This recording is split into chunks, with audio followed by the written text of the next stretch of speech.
let's get started. Now, in terms of the civil rights movement, there is some estimations. There's like all these sites that predict the DBQ. This is one of the predictions. I don't think it will be, but as of right now, it's one of the predictions for the DBQ. Now, in terms of the civil rights movement, of why it would be important for you to be able to know about the civil rights movement. Well, okay. Now, okay.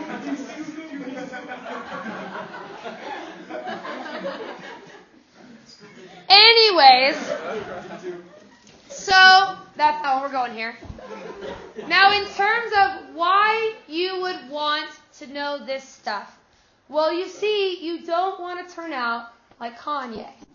Now, let me explain what happened. You see, and let me start this, I guess I should say, everybody has a right to their own opinions on things. So, a couple of days ago, Kanye West was doing this interview at TMZ, and during this interview, he decided that he was going to come out and give his new view on slavery. And his view on slavery was that because slavery had existed for 400 years, it was therefore a choice by African Americans to be enslaved. Because if not, slavery would have ended because you would have stood up for it, but because you did it for 400 years, clearly it's a choice. Now again, everybody's entitled to their own opinions. Now, in terms of Kanye West's reaction, I mean, this has been very, people are dropping him as sponsorships. It's become this whole mess. But if you choose to go with a view like Kanye West, then what you can do is you can be better informed. So our goal with this is to be informed about these things, and if you want to change the view on slavery, then great. You can be informed about it. You don't want to go up there and sound... But if you're better informed than like you don't know what you're talking about, which is a nicer way of saying dumb. But, anyways, so let's talk about a little bit about why this exists. So it does start with slavery, okay? So we have slavery. So this, by the way, is all your contextualization. So this would be your context for a DBQ on the civil rights movement. So again, contextualization for an essay on the civil rights movement. Should we bracket the first two things? You could and add it to this. That's up to you. But I'm just giving you a general overview. So starting off with, it's on your paper, right? Yeah. Civil War ends. So all you would need above Civil War is slavery. So if you bracket the first two and you put contextualization, that works fine by me. Now, we start with slavery, right? You can contextualize slavery in any way. In the context of the civil rights movement. Prior to the civil rights movement, slavery had existed but was later changed because of blah, blah, blah, blah, blah. Civil War ends slavery. Also allows citizenship and the right to vote. Note the quotes on that. Remember, it didn't exactly exist. And then you get the Jim Crow laws and the lynching that goes up until this time period. Now, in terms of Jim Crow laws, okay, right? Separate but equal. Legalized segregation, legalized separation, legalized discrimination. That's what's going on here. You are able to discriminate based on somebody's race. Now, additionally, you have the lynchings, right? These are those mass mobs where people are going to kill each other, hurt each other, if they're either black, former slave, or white that supports somebody who is black. Now, in terms of going into the civil rights movement, well, also another thing you could do for civil rights movement for contextualization is the Harlem Renaissance. Okay, that's another example that you can throw in there, right? The beginning of African American black culture in America. And also at the time of the 1920s, you're going to have this guy, and see, he's African American, and he's going to enroll in the military after World War I. Now, he enrolls in the military, and he begins this 3-year military career. And at the end of 3 years, one day, he's on base, and he goes to get onto one of the buses. Now, these buses are segregated, just like if you think about Rosa Parks and all that stuff. And he's sitting on the bus, and he sits at the front. The bus driver says, actually, you are needing to go to the back of the bus. You're in the white section. He says no. The bus driver kicks him off. He gets court-martialed, and then he's kicked out of the military, and his military career is ruined. Now, this guy takes this discrimination, decides to push it further. He goes into sports, and his name is Jackie Robinson. Now, Jackie Robinson can be used as a contextualization as well in all of this. So Jackie Robinson is going to become the first African American in Major League Baseball. He's going to break what's called the color barrier. That's another fancy word for desegregation. You're breaking the color barrier and being the first African American to do blank. Now, what happens with Jackie Robinson is he's going to start to play baseball. But it's not going to be easy for him. You see, he's going to receive massive amounts of discrimination. He's going to be sitting there in the dugout, and people are going to throw things at him, bottles, alcohol. They're going to throw cats on him, black cats, which is historically a very racist symbol against African Americans. They're going to do anything that they can to ruin his life, including setting fire to things that he owns, trying to bomb his house. Everything's going to go bad for Jackie Robinson, but he continues to push forward. A lot of other teams, by the way, would forfeit matches rather than actually play Jackie Robinson. Now, Jackie Robinson did eventually get recognized overall. So in 2007, they retired his number of 42, which was huge. Baseball does not retire numbers, especially across the entire league. And they retired his number in remembrance of Jackie Robinson breaking this color barrier. So you can see that we're starting to move towards expansion of African American rights during this time. Now, on your paper, I have put a general timeline of the most important things. Now, there's a lot more in there as well, but we're going to try to hit the most important events. And this right here is one of the most important ones. It's a double, triple star term. Very, very important Supreme Court case. Now, as we know, African Americans are going to be segregated. And in particular, they're going to be segregated in school. If the idea is, why would I want an African American to be sitting next to me in school? I mean, they're not smart enough. They are not able to do what I can do. And it's just basically, they seem like a plague, right? So all across the United States, we have this segregation. Some states more segregated than others, especially in the South. It's going to be the most segregated. Well, what's going to happen is a minister is going to file a lawsuit for these kids right here. And it's going to say this is illegal. This idea from, what is the contextualization of Brown v. Board? Good. Plessy v. Ferguson, right? So Plessy v. Ferguson says separate but equal is legal. Well, he's going to say separate but equal is not actually equal. How can you tell me that, for instance, in this, two water fountains, fancy schmancy water fountain, and then the colored water fountain, how can you tell me that these are actually equal? They're separate, but they're not the same quality. Same thing with schools. A lot of African American schools had books from the 1800s and the 1960s. And those books, by the way, said things like slavery is legal, right? Obviously it's not. They wouldn't have enough food. They'd have poor quality teachers. Sometimes they wouldn't have any teachers at all because nobody could go there because nobody wanted to teach somebody who was black. So is this really equal? Well, what happens is there's going to be a guy named Earl Warren, which you need to know his name as a sourcing for Brown v. Board. If you see Earl Warren, you should automatically think Civil Rights Movement, Brown v. Board of Education. Earl Warren is going to write the opinion on the Brown v. Board. And this is what he says. He says separate is not equal. You cannot have two separate facilities and say that they are equal and you're separating based on this race. And what happens is that everyone goes into this firestorm, right? People are going to say, I will not go to school with somebody who's black, especially in the super deep South. So while this kind of starts the Civil Rights Movement, it also at the same time begins a massive amount of hatred and violence in the Civil Rights Movement. But regardless, Plessy v. Ferguson is released and schools are desegregated. And again, you need to know that it reverses Plessy v. Ferguson. You must be able to throw that out there in an essay or in a multiple choice. Now, it is important to note, though, that while we desegregated schools, were they really fully desegregated? No. It's the same thing that happened with the votes. Remember, we segregated today. Well, yeah, it depends. I mean, They are. I will tell you that those get challenged. A great example, a couple years ago, there was this viral story that there was this school in the South that for prom, they had a white prom and a black prom. And that was what that school had done, and it went viral. A lot of people say at the same time that if you look at schools in Chicago, which are predominantly African American, a lot of those poor schools in Chicago, you go there, and you can't go into the gym because the floorboards are sticking up, or whatever it could possibly be, or quality of books. Same thing happens with Native Americans. So yeah, it's challenged all the time. There's a bunch of great books about the education system. You're very lucky where you are. I will tell you that. Yes? What happens a lot of the time, like in the South especially, isn't it like predominantly African American. If you're not African American, they'll transfer to private schools and stuff like that to avoid going to those schools. Yeah, it depends. There's definitely still segregation. The impact of that, I mean, a lot of these schools don't have lawsuits. That prom had been going on for a long, long time. I mean, there was a school just last year, and again, this is getting iffy, but this school last year that had a plantation-themed prom in the South. And when they asked them and interviewed them, they said, well, we do this every year.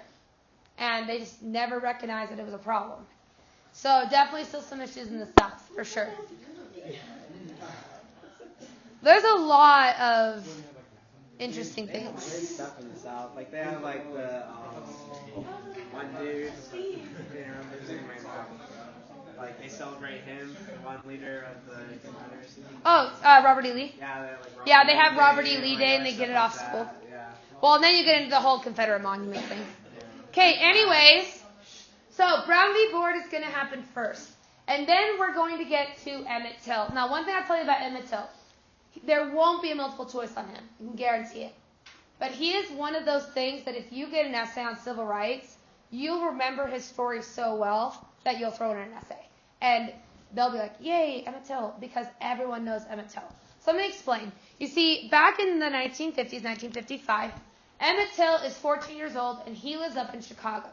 Now, you have to understand that although we had segregation and racism, and I'm not saying that there was not racism in the North, but it was way less. It was way better to be an African American in the North than in the South.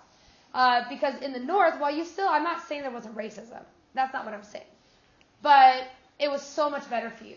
Emmett Till went to a school that had both white and black children, and they played together. And it wasn't uncommon in the North. So he, though, is going to go visit his family in the South. Now, what happens next is up to opinion.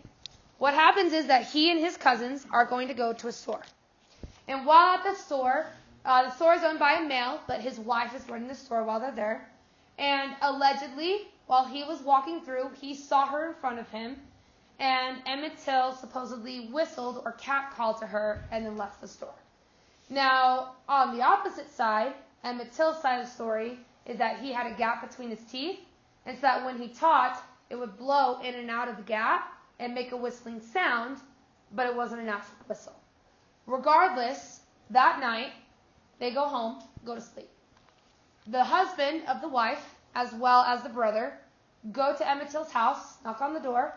This guy named Mosby answers it, Uncle Mosby. And he's going to answer the door. He's going to say, you must bring me to Emmett Till. And he lets him in. And you might say, why did he do that? More than likely there was a weapon involved, threats involved. And if you're an African American, you usually are going to do what somebody white says to you, right? Because if not, you're going to get thrown in jail. So he lets him in. He goes up. He wakes up Emmett Till. He takes Emmett Till out of the house, and they leave. They find his body 3 days later. Now what happens is that this body had been taken next to a river. He had been beat. He had been shot. And once he was dead, they took one of the turbines to make cotton. They tied it to his neck, threw him into the river, and he sunk to the bottom. Now, this isn't a big story at this time. It's just another, black kid getting lynched. Nobody really cared. This is what makes the difference. So what's going to happen is that Mommy, which is her, it's actually M-A-M-I, that's his mom, and she's going to decide something that's very, very brave. You see, she's going to have an open casket funeral.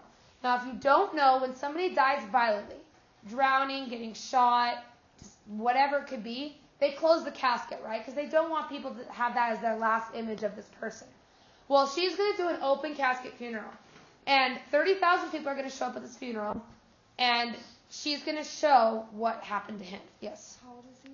He's 14. Okay? So I'm going to, yeah. How did so many people come if it wasn't a big deal? I'll show you why. Wait one sec. So I'm going to show you this photo. If you're squeamish at all or just feel uncomfortable looking at dead bodies, look away. It's kind of gross. You have to realize that he's been in the water for 3 days at this point.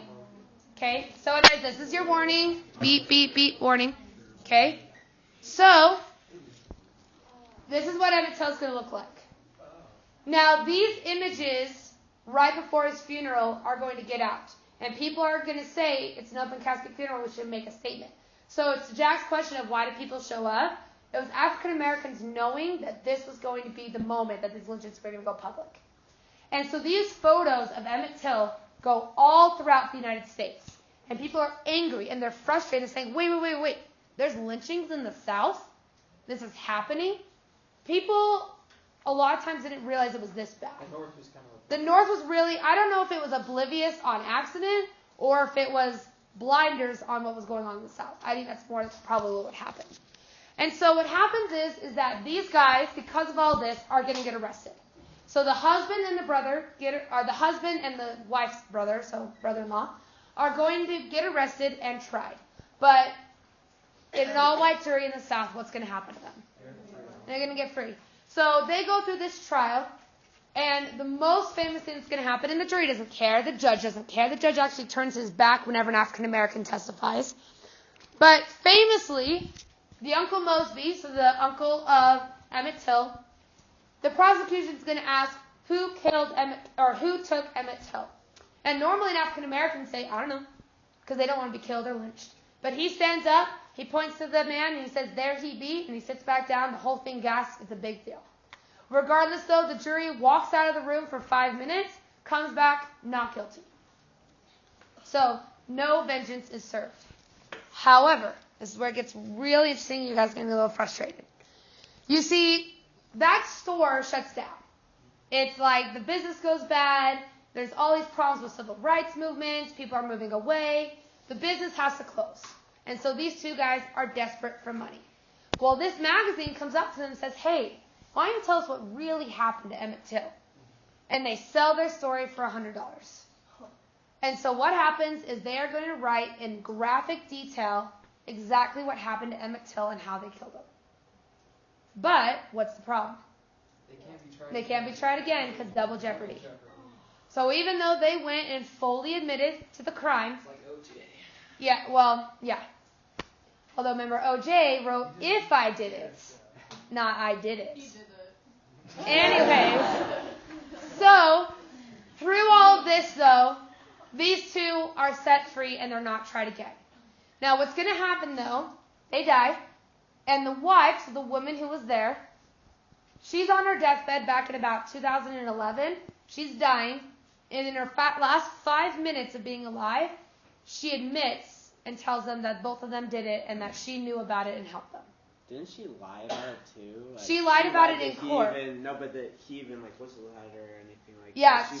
she said on her deathbed that he never whistled at her. Yeah. That it was all lying. And so she dies though, right? So there's nothing you can do. But in response to this, they reopened the case about Emmett Till, and they went to go exhume his body. This is where number 2 you're going to get frustrated. So they go to the cemetery to go get Emmett Till's body to exhume him so they can reopen this case, and he's not there. They go to pull up his body, and there was nothing in the casket. What had happened was, because of this controversy with Emmett Till, the cemetery did not want to bury him. So what they did is they buried an empty casket and put his actual casket into this like shed over on the side of the cemetery. And what happened is that because of rotting and bad maintenance, they went to open the door and the casket had completely fallen in on the top, and it was like a giant pile of sticks, basically.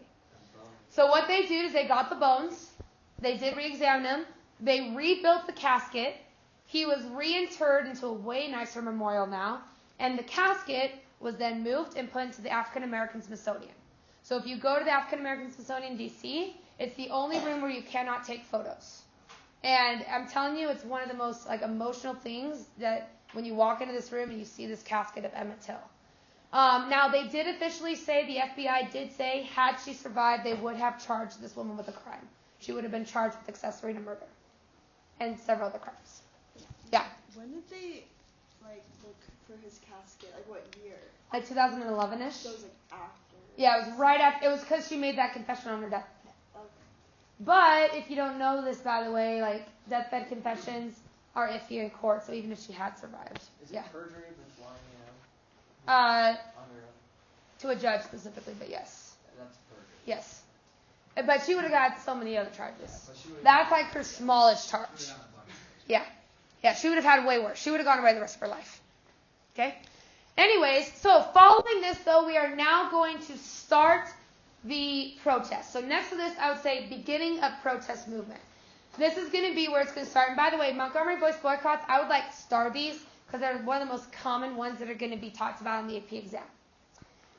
Now, I am sure that you have heard about the Montgomery Bus Boycotts, right? You have this lady, she goes onto the bus, they tell her to go to the back of the bus, she says no, she gets arrested. Who am I talking about? Rosa Parks. You're wrong. Everything you've been taught is not true. You see, Rosa Parks was not the first one to do this at all. Okay? So what happens is that it's actually this woman named Claudette Colvin. You see, she is 15 years old, and she is coming home from school one day, and she does exactly what Rosa Parks does. She sits at the front of the bus. There's nobody who's white that's on there. Somebody who's white comes on. They tell her to move to the back of the bus. She says no, and she is arrested and found guilty. Now, why then did nobody know about her? Well, here's the problem. She was not perfect. You see, she allegedly had an affair with a married man and had gotten pregnant. She allegedly had been in all these different crimes. She had definitely had a criminal record. She was not who you would want as the poster child for your revolt. Okay? That was the idea. And it's really sad, honestly, because a lot of these things they say were not actually true. But she wasn't the poster child. Let me give you a great example of like modern day. You might have seen a couple months ago there was this viral video of this kid who had been bullied at school. And this mom took it, and it's this kid with this really thick southern accent. And he's crying. He's like, why won't anybody be friends with me? Why can't I just be loved? And it went viral, and all these celebrities started reaching out to him. He got invited to these movie premieres, and he became super rich, and it was great, right?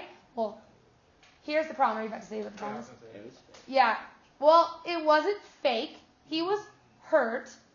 But what happens is that night, people, because that's the thing, you're in the viral age. Everything you say is kept. So the mom, somebody went back like 2 years prior on the mom's Facebook and found a bunch of pictures of them with Confederate flags and saying several racist things on Facebook.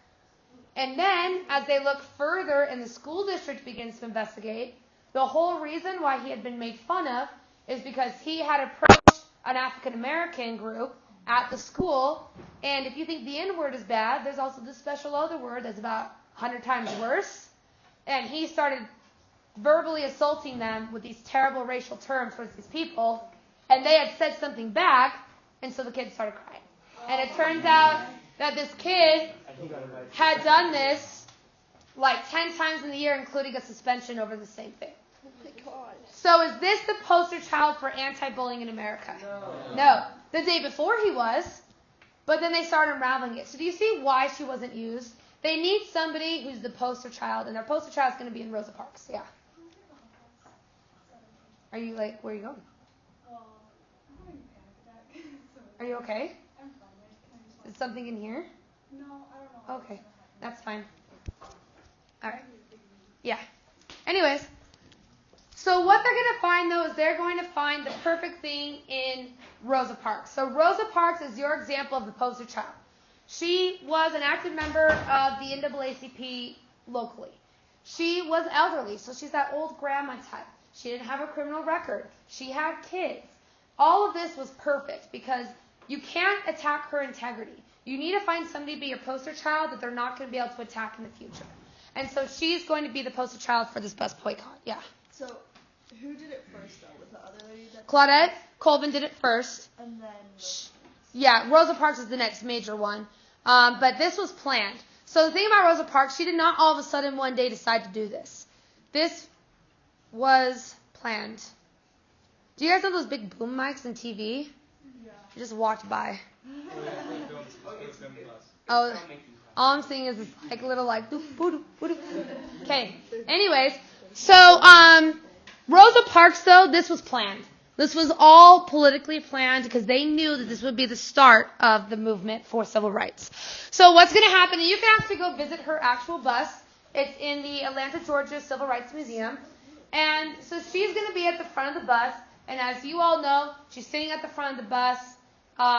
People who, which, by the way, there was like, technically it wasn't the front of the bus. There was a white section and a black section. And if the white section became too full, the next seats in the black section would be taken. And so she was asked to move. Because of that, she said no, and she gets arrested. And it's perfect. She is the poster child. These images of this poor elderly grandma figure, she's going to get arrested, and now people are going to act, and they're going to begin what's known as the Montgomery Bus Boycotts. She was, I think, 60-ish? 60-ish? Yeah. Luke. Goodness. Gosh. Okay, anyways.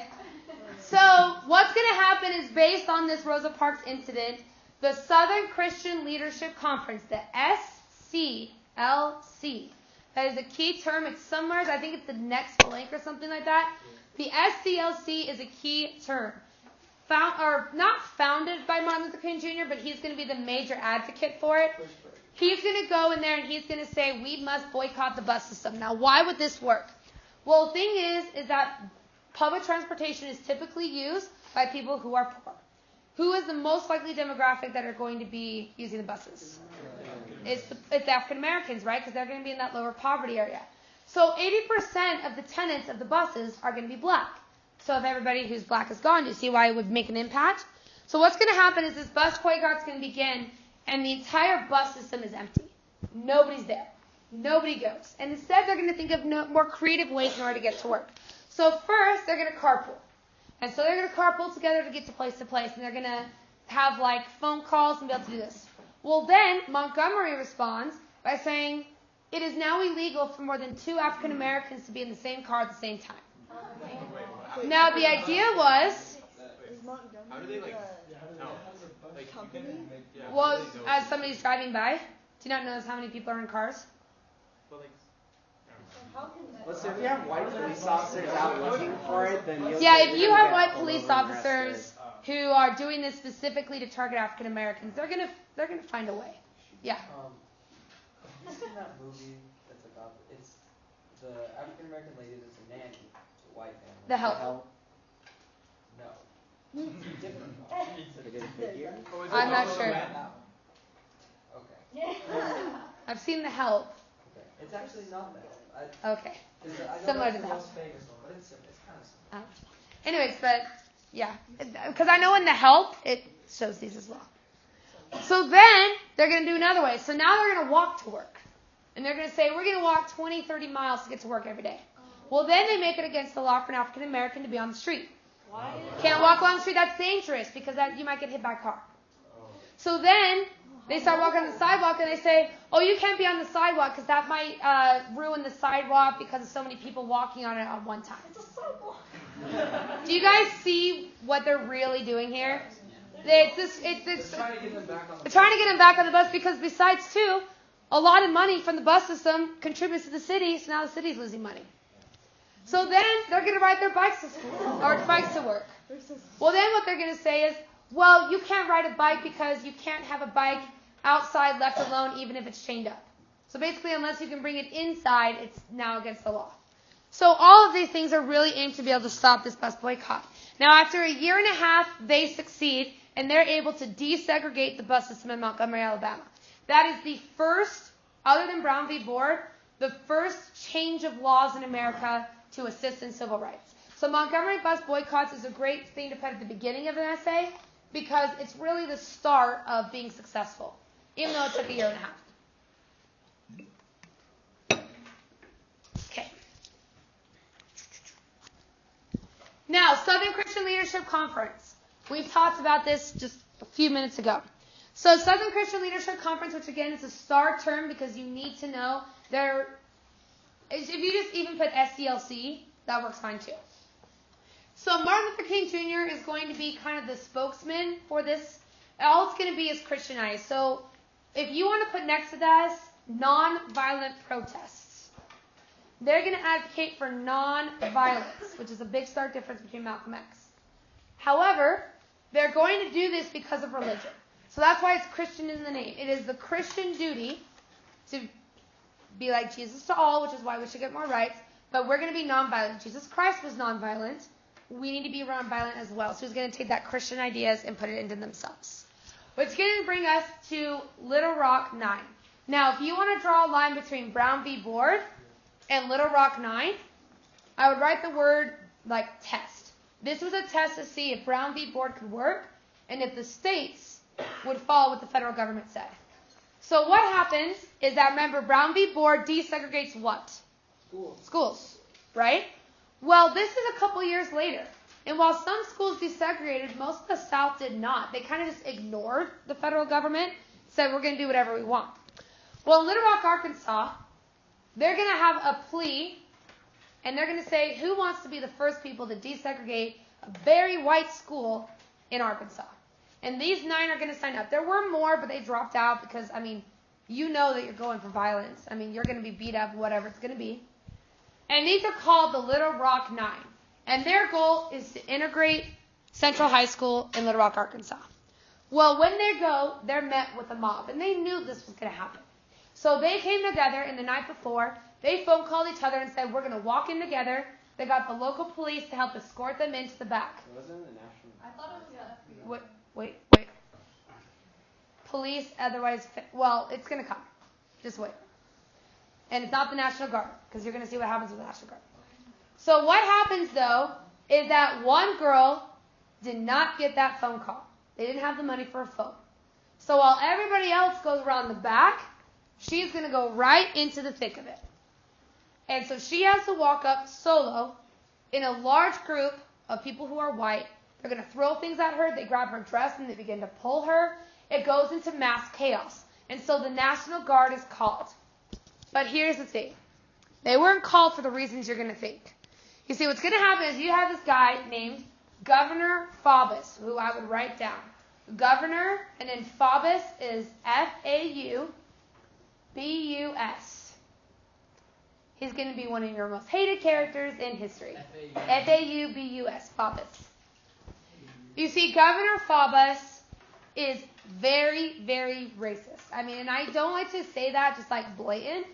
But everything, he said multiple times in campaign speeches, he didn't like African Americans, he wished they weren't in Arkansas. He was very anti-African American. National Guard, remember, is at the state level. So he sends the National Guard to Little Rock, Arkansas at Central High, but it's not to protect the African Americans. Instead, it's to protect the people who are white, because they said that the African Americans were starting a riot, and they blocked the African Americans from entering into the school. So basically, this high school comes under National Guard territory. Basically, it's Army controlled at this point. And they're going to prevent them from going in. Well, what's going to happen is that Eisenhower, who's the president during this time, gives Faubus a call and says, look, the federal government's in control. You must do this. He says no. He says yes. He goes back and forth. Eisenhower eventually threatens to send several thousand troops to basically block the National Guard from blocking the African American. Imagine like two people who, again, in theory, are on the same side, fighting. Okay, so look. You can see right now. Look as it walks along. It's like do. Okay, anyways. So, what's going to happen is that eventually the National Guard is told, basically Governor Faubus was told, if you don't do this, you're going to get arrested. So, Faubus is going to, again, send the National Guard to go and protect them and get them into the school. Well, the thing about this is that it wasn't really protection. They got them in school, sure, but what they would do is they would protect them by standing near them, but then people would come up to them during lunch and pour milk on them, and the guardsmen would just sit there. Or when you go to the bathroom, well, I'm not going to go in with you, and so they'd be beat up to a pulp and almost die in the bathroom. Out of Little Rock 9, only 2 or 3 actually made it all 4 years of high school. Most of them quit because it was so intense. But why it's important is that there's 2 reasons. One, it's the obvious one, testing segregation. But the other one that you need to know is you need to know that it was a challenge of the state and federal government to figure out who is actually in control of this country. Can the federal government tell state governments what to do? And this is going to show that, yes, they can. The federal government, when you make a decision, you have to follow it. A great example in modern day is imagine that gay marriage ruling from a couple years ago. Imagine if they did the gay marriage ruling at the Supreme Court, and all these couples go to get married at the courthouse, and the National Guard is waiting outside for them and saying you can't. Do you see why, that's effective? I mean, that you can't do that anymore, right? It'd be super illegal. It was back then too, but just nobody cared. Everybody good so far? Okay, and nobody's asleep yet, so that's a good start. Awesome. Okay, which brings us to the Greensboro sit-ins. Now, the Greensboro sit-ins are going to be another attempt at what, if you want to write down, it's called civil disobedience. Civil disobedience is where you purposely break the law. Now, you're breaking the law, though, by doing what other people would normally be able to do. It's not going up and beating up people or shooting people. That's not what we're doing here. We are doing a task that is small. It is against the law, but it's making a statement. Now, if you remember back in Susan B. Anthony, do you remember when she tried to go vote and they gave it to her but she got arrested? That was civil disobedience. The same thing here.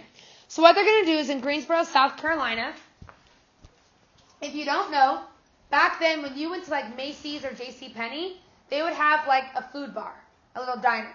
And you could be able to go and shop and then you'd go. So at a Woolworth lunch counter in South Carolina, it was against the law for African Americans to go in and store policy and sit at these seats and be served, because those are for people who are white. And so what would happen is, and what I love about this picture too, is if you notice the people who are serving them, what race are they? They're black. So somebody who's black can't even go and serve somebody who's black as well at this counter. So what happens is that these four go and they just sit. And all they say is, I want to be served. The manager comes up to them, all these customers come up, and they get thrown out. Well, what happens is that this sparks sit-ins all across the United States. So a sit-in is basically just like what you think. It's where you literally go and you sit and you civil disobedience, you're protesting. So all across the United States, student groups, especially college-age students, including people who are white, as you can see in this picture, are going to go and they are going to just sit in those counters and ask to be served. That's all their goal is to do. And it doesn't matter that they're being poured milkshakes on them, beat up. They're going to sit there and they're going to take it. Yeah. There are some stories with store owners that because what it is, they would go and they sit down and they just sit there until the restaurant closed and stuff. Mm-hmm. And sometimes store owners would turn on fumigators and there were people that died doing the sit-ins. Yeah. Because they would suffocate in there. Because they would be locked in this store. Yeah. And I can't remember, there was I think it was The Butler. I'm pretty sure it's the movie I'm thinking of. One of the civil rights movies I've watched. There was actually a scene that what they would do at the colleges is they would have clubs and they would practice. And so they would sit them down and they would beat them up and they would throw things on them so that you could get that tough outer skin and not cry. Because if you cry, you're giving in, right? You had to be trained mentally and physically to be able to do this. And yeah, people did die. And again, the white cops, are they going to do anything about it? No, they're not going to. So what happens is that these begin to close, and eventually by the late, about 1963-ish, the Woolworth stores across the United States, which are like a Macy's, end up closing all their lunch counters because of this. So again, they make a success here. So this is another example of a success because while they didn't get served, it at least closed it down for people who are white, so now nobody gets the opportunity. Now let's bring it to the Freedom Riders. Now the Freedom Riders are going to take this idea of trying to test out these federal laws. So I would do an arrow between Little Rock 9 and Freedom Riders and put test of state versus federal. So in early 1961, there was a lawsuit. And it had to do not with bus systems like tracks, but interstate buses. So think Greyhound buses. And those are federal property. Somebody said, can you discriminate on federal property between whites and blacks? Because at that time, you had complete segregation. Waiting rooms, bathrooms, anything along those lines. And the federal government agrees, and they say all federal bus systems are now desegregated. Well, here's the problem. There was still discrimination. So the Freedom Riders are going to test it. Does the federal government have the power to tell state governments what to do? So they decide that they're going to do a freedom ride, and it begins in Washington, D.C., and they're going to go all the way down, and in theory, make it all the way down to New Orleans. That was their goal. By the way, the Parkland survivors, their march to Washington was based on, their inspiration was the Freedom Riders. So what's going to happen is they're going to ride buses in theory, down to New Orleans to test out this system. And everything goes fine until they get into Alabama, which really Alabama, South Carolina, those are going to be the major things where most of your events are going to happen. So what happens is as they're driving along, they're going across a bridge, and some people walk in front of the bus. And they walk in front of the bus, and they take bombs with fire in them, and they throw them into the bus, and they light the bus on fire. Now, most of the people who were on this bus, which I met somebody a couple months ago who was on this bus, they all said when those bombs went off, we knew we were going to die. Because it's not about suffocating. What happens when you leave the bus? They're probably going to shoot you, right? So you know you're going to die. One, I guess, positive of this event, if you want to look at this positively, is that the fire bombs scared the people throwing them. So the people throwing them ran away when they exploded. So when all the people ran out, there was nobody to shoot them. So I guess if you want to look at this positively, but the first bus is destroyed. A couple days later, second bus, same thing, also destroyed. Yeah. Does anyone die? Nobody dies. Some injuries, but nobody dies at this time. So both buses get destroyed. This is whites and blacks, by the way, not just African Americans. But what's going to happen is they're going to test this federal power. So the federal president, so this is where Kennedy starts to come in. Kennedy orders Army troops to line the highways to get them where they need to go, which ends up being Birmingham, Alabama. So they are going to line the roadways just like this, and the bus is going to go along to protect them. Now, this is an example of the federal government achieving and beating the state governments. Well, what happens is that they make it all the way successfully. Problem is, when they get off, they're now in state lands. Hi, Peter. Would you like to say a couple words? Sure. We've been watching your boom mic go like this, like a squirrel. Oh my God. Do you need the light on? Amazing. You can turn the light on if you want. I got that already here. We're chilling. Okay, so what do I say? Would you like to step up here for the mic? Sure. Step up, you gotta put a verse in. I haven't practiced anything. What do you want me to say? Well, that's his job right here. All right, we have to keep. Hey, don't hit me.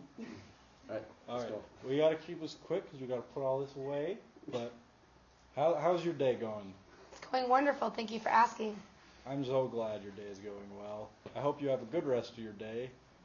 Anything you want to tell the people? America's awesome. Go away, push.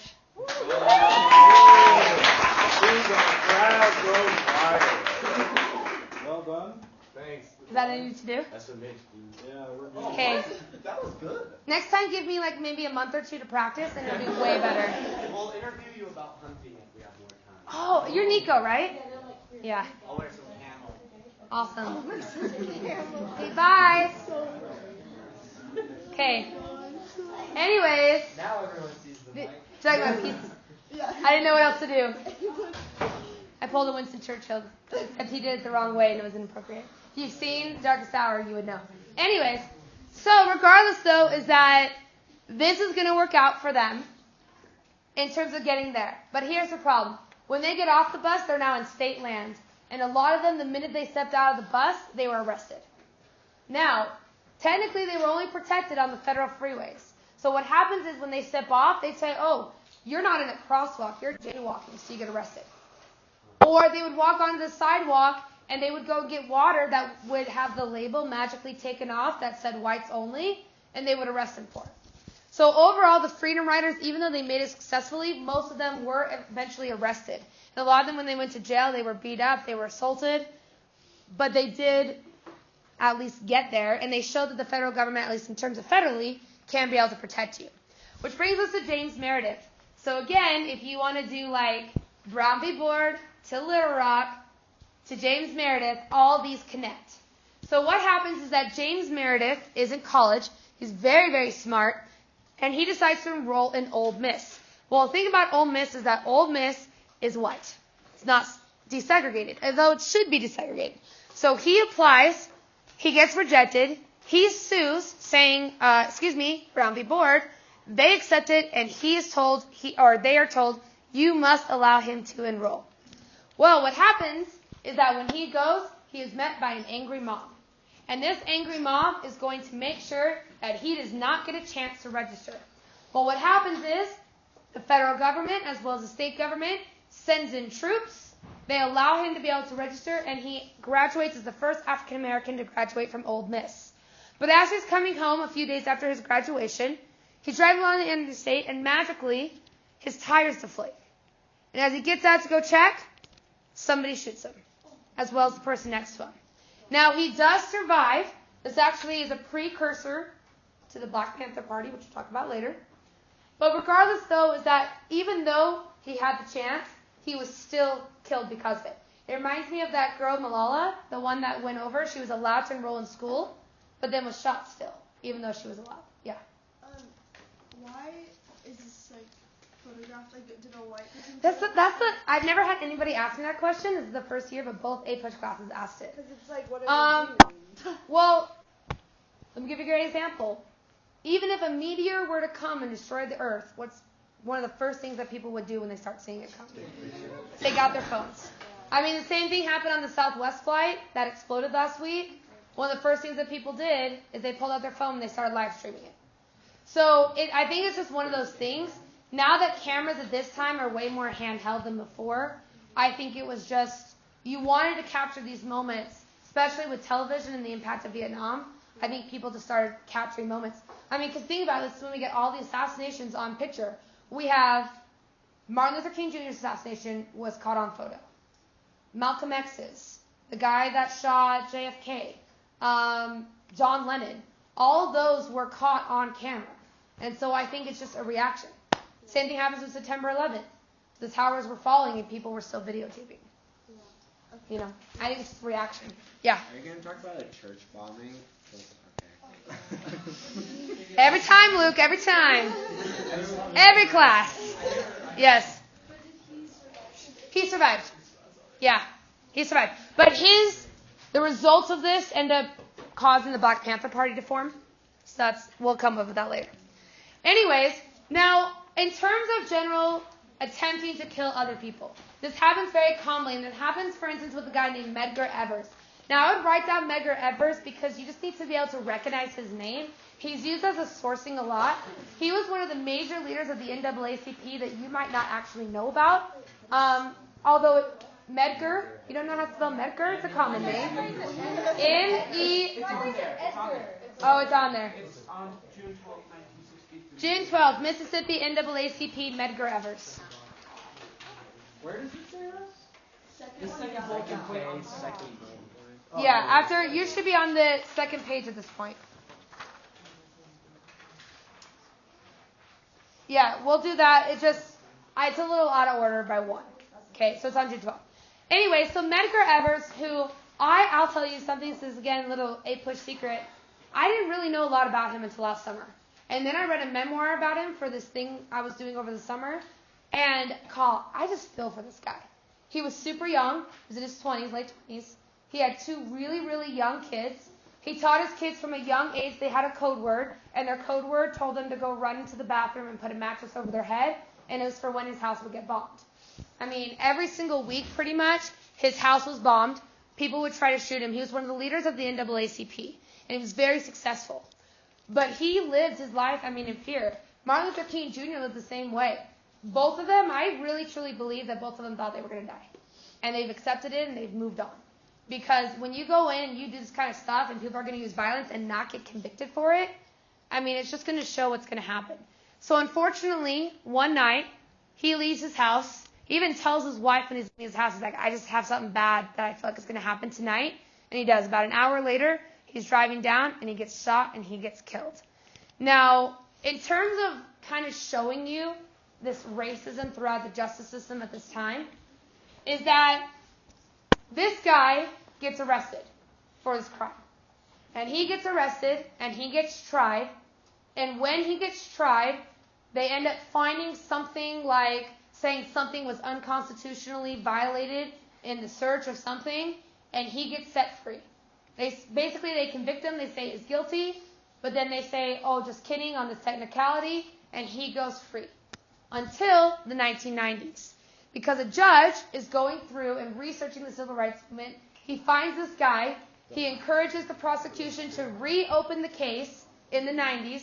This guy gets rearrested and gets convicted and is then sentenced to life in prison.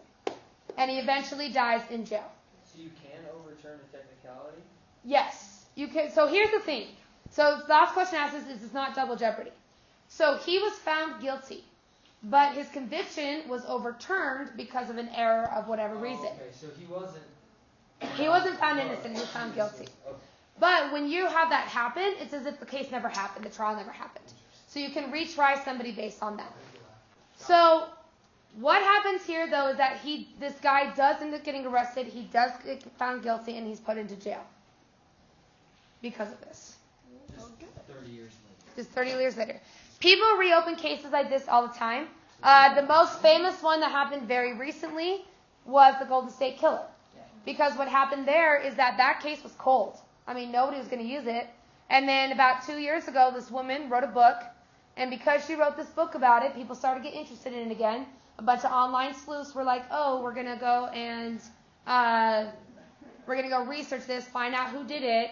And then what ended up happening, and this just happened literally a week and a half, 2 weeks ago, is that, and it's a very interesting legal question, but what happened is that basically what this guy was is that he's 70 years old, a former cop. They know that he was a cop during this time. They don't know if he committed a crime on duty, but they know he was a cop. They estimated that why he stopped was because of the invention of the DNA.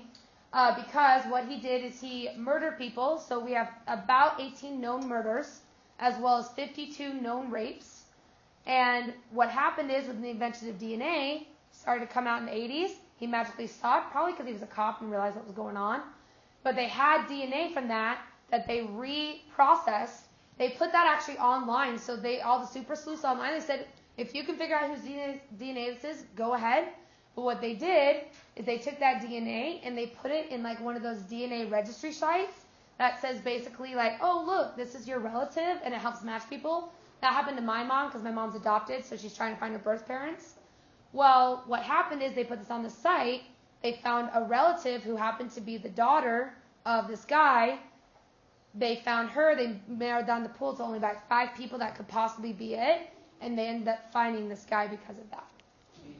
It raises a whole bunch of ethical questions, but technically what they did was legal.